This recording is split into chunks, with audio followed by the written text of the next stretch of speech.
On the 45, 45, 90 triangle, important information that you need to know is that the sides across from 45 are both the same. It's isosceles.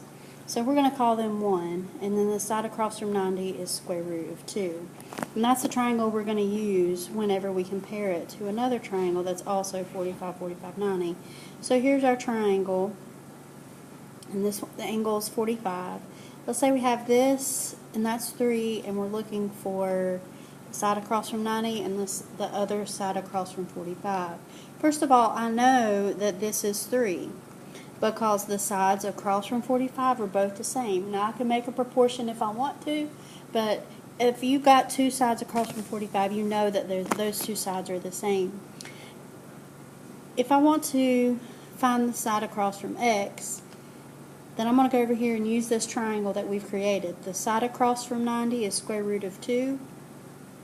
Both sides across from 45 are 1.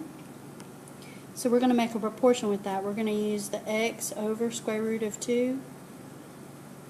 X was first, so 3 has to be first.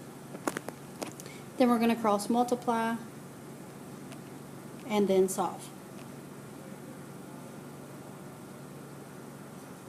I'm going to draw that 45, 45, 90 triangle one more time.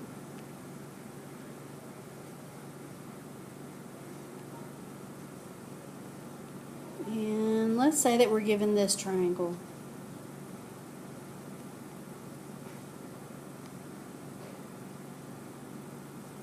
And here we're trying to find x and y. Let's label our triangle first. Across from 90 is square root of 2. So across from 90 is 6. We're going to put square root of 2. Across from 45 on both of these is 1. So across from 45 is 1.